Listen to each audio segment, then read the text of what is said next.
Hi again. In 30 Years of Watchtower Slave, William Schnell is in chapter 19 talking about the establishing of a worldwide theocracy in the era immediately following Joe Rutherford's death. And this particular section is entitled The Clean Organization Reorganizes. So we're now in 1942.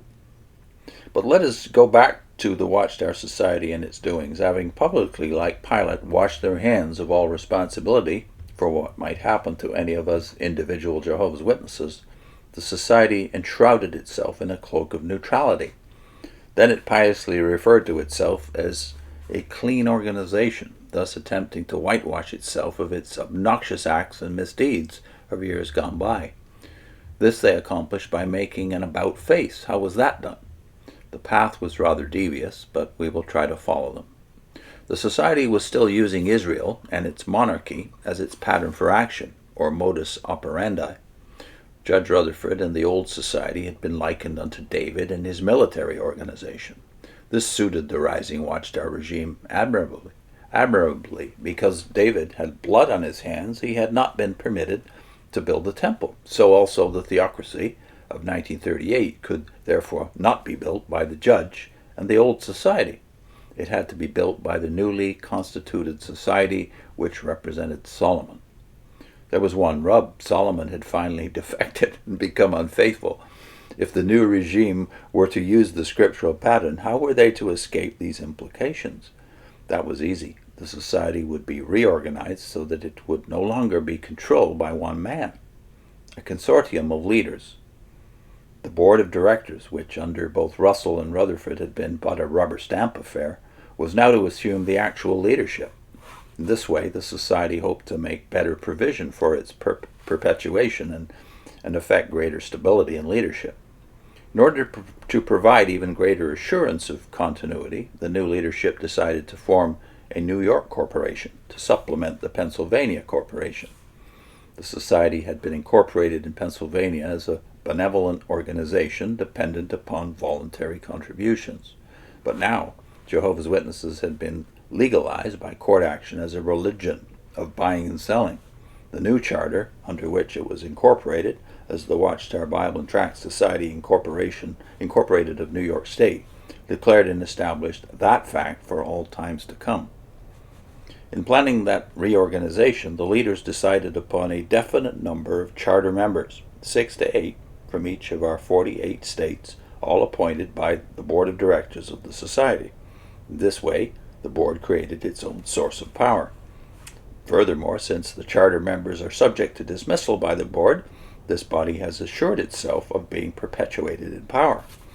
And since contributions no longer can constitute the basis for participation in the corporation, there has been eliminated any danger of future court battles as to financial accounting by the directors. The charter members would not dare to raise this question for fear of dismissal by the board of directors. Can you think of anything more totalitarian? Here is an instance where an organization can actually pull itself up by its own bootstraps. In thus reorganizing itself, the Society sought to ensure that there never would be a recurrence of such scenes as had been occasioned by the death of Charles Russell and the emergence of Judge Rutherford. But in order to achieve permanency as an organization, the Watchtower Society had done that which it had always vociferously condemned. It had, using its own terminology, compromised with the world, or with what they contemptuously termed Egypt. In other words, they had gone to the state of New York for help rather than trust in the Lord to perpetuate the organization. Before this, they had always taken the position that God would protect his organization. This change of attitude and policy undoubtedly betrayed that in their hearts the leaders knew that they could no longer claim to be God's organization, since they had flaunted the gospel of Jesus Christ and pushed into a corner the only name given under heaven by which we can be saved. Thus they became the Watchtower Society, Inc., by the grace of the state of New York, rather than solely by the grace of God. Quite a reversal. The Watchtower Society had joined forces with what in all their literature they had termed the devil's organization. Governed and directed by such worldly wise astuteness, this new Watchtower Society had many plans. By incorporating in such a manner that its charter members were perpetually to be picked from the 48 states of the United States, the Watchtower Society assured itself of an American character. This indicated the Society's decision to expand into the world with an American label. It is difficult to overestimate the astuteness and wisdom of that decision. For with the war won, America's military prestige and financial power became unmatched in the free world. Possession of an American passport was an open sesame in all countries of the West and in their colonies, as well as in all neutralist countries of the world. If American political power can be described as a beast, which is usually what is meant by the term beast in Revelation, then certainly we have an interesting picture. The Watchtower claims to be God's organization, and herself says that she is God's woman, which gives birth to many children all over the world. Revelation shows us that it is such a woman that rides the beast. If this ever has application, it certainly would appear to have significance in conjunction with the worldwide Watchtower campaign conducted under an American label.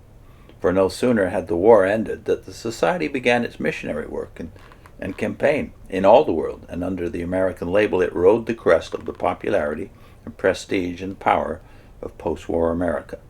That is the basic reason why, coupled with expert training of her missionaries and perfect organization of her work, she is succeeding so phenomenally. This is written, of course, in 1955-56. Only in countries behind the Iron Curtain has the Watchtower Society fared ill because of her American label. But then she shrugs her theocratic shoulders and says, "You can't have everything." Well, she can wait there. There you have a picture of that fine, clean organization, a bright, shining theocracy, streamlined and sleek.